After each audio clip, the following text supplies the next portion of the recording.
Urdu discovery के मुअज़्ज़िज़ दोस्तों, मैं हूं माजिद मलिक और आप तमाम देखने और सुनने वालों को अस्सलाम वालेकुम। दोस्तों, ये एक सच्चाई है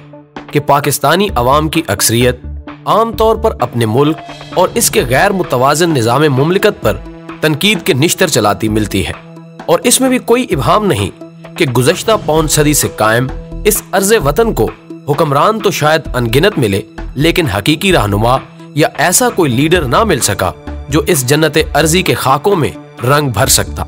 मगर इसके बावजूद अगर मुमलकत खुदादाद के गुजरे हुए शब रोज का गहरी दिलचस्पी से मुतालिया किया जाए तो हम पर यह खुलता है कि किसी बेवा की चादर की तरह पैबंद लगे लिबास के अंदर मौजूद ये जिस्म बदतरीन सियासी और माशी हालात के बावजूद ऐसे ऐसे कमालात रखता है जो शायद ही और किसी धरती का मुकद्दर हो। लेकिन आज इन चश्म कुशा अब्वाब से पर्दा उठाने से कबल हम नए आने वाले साथियों से बहुत ही अदब से दरखास्त करेंगे कि वो पहले चैनल को सब्सक्राइब करते हुए साथ मौजूद घंटी के बटन को भी दबा दें। नाज़रीन मोहतरम, हम किसी तरह भी इस नजरिए पर यकीन नहीं कर सकते कि पाकिस्तान में सब कुछ बुरा हो रहा है, बल्कि हमारा ईमान है कि इस मुल्क में ऐसे हकायक अपनी पूरी कुव्वत के साथ मौजूद हैं जिनकी बिना पर हम कह सकते हैं कि 1947 के पाकिस्तान की पसमानदगी और आज के हमारे इस वतन की सियासी और मुआशी हालत में शर्क व गर्ब का फर्क है। हमारे अक्सर दोस्त जानते हैं कि इसकी पैदाइश के वक्त गुर्बत व बेचारगी का ये आलम था कि ना तो फौज और ना ही इंतजामिया बज़ाहिर इस काबिल थी कि इस डोलती कश्ती को सहारा दे सके, और शायद यही वजह थी कि हिंदू बहुत जल्द इसके भारत के साथ इल्हाक का मुंतजिर था। लेकिन आज भी दुनिया के जीरक दिमाग ये समझने से कासिर हैं कि पाकिस्तान जैसा मुआशी तौर पर गैर मुस्तहकम मुल्क किस तरह दुनिया की 7वीं एटमी ताकत बन गया, और इसके लिए बिलखसूस फौज समेत हर सियासी हुकूमत दाद की हकदार है। जबकि दुनिया की ताकतवर तरीन अफवाज में पाकिस्तान आर्मी का नाम भी हमेशा एहतराम के साथ लिया जाता है। इसके अलावा बहुत कम लोग जानते हैं कि एक सर्वे के मुताबिक पाकिस्तान को दुनिया की 6ठी बड़ी इक्तिसादी ताकत होने का एजाज भी हासिल है, और शायद हमने इस हकीकत की तरफ भी कभी तवज्जो नहीं दी कि दुनिया की 7वीं बड़ी फौज भी हमारा एक बहुत बड़ा और कीमती असासा है,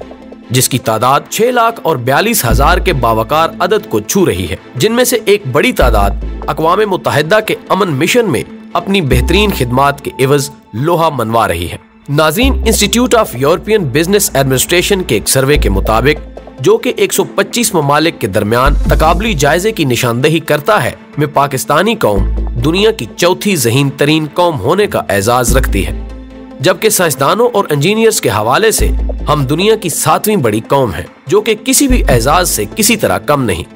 और अगर दुनिया में माइक्रोसॉफ्ट के आसमान पर चमकने वाला सबसे कम उम्र सितारा भी तलाश किया जाए तो वो भी पाकिस्तान की मरहूम बेटी आरिफा करीम की सूरत में मिलेगा, और बाबर इकबाल, हारून तारिक, अली मुइन नवाजिश और मूसा फेरोज भी आलमी सतह पर अपने वतन के चेहरे का गाजा हैं।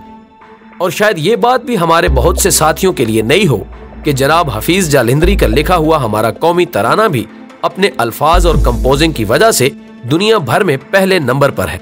और अगर हम तारीख के चेहरे से जरा नकाब उठाएं तो जिला चकवाल की वादी कटास एक ऐसा मुकाम है जहां हजारों साल कदीम तारीख के शवाहिद मौजूद हैं। कटास का जिक्र हमें 300 साल कबल मसीह में लिखी जाने वाली किताब महाभारत में भी मिलता है, जबकि इसी के पड़ोस में दुनिया की दूसरी बड़ी नमक की कान ख्यूड़ा में मौजूद है। और इसके अलावा भी साल्ट रेंज का ये इलाका अपने अंदर जगह जगह हजारों साल कदीम तारीख का हामिल मिलता है। आपको मालूम हो कि अगर दुनिया का बेहतरीन नहरी निजाम इस अर्ज़े वतन का हिस्सा है तो दुनिया का नंबर 1 एम्बुलेंस सिस्टम भी अजीम समाजी रहनुमा और इंसान दोस्त शख्सियत अब्दुल सितार ईदी की मेहनतों के समर के तौर पर हमारा मान है,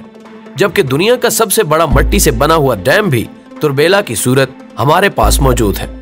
लेकिन नाजरीन, अगर इसके बावजूद भी हम अंधेरों के बासी हैं तो हमें अपने गरेबानों में झांकने की जरूरत है कि अगर नाअहल तरीन हुक्मरानों की मौजूदगी में भी इस सरजमीन ने ऐसे ऐसे मार्के सर कर रखे हैं, तो अगर हम बवक्ते इंतखाब अपनी आंखें खुली रखें तो क्या इस मुल्क को एशियन टाइगर बनने के लिए कोई ज्यादा अरसा दरकार हो सकता है?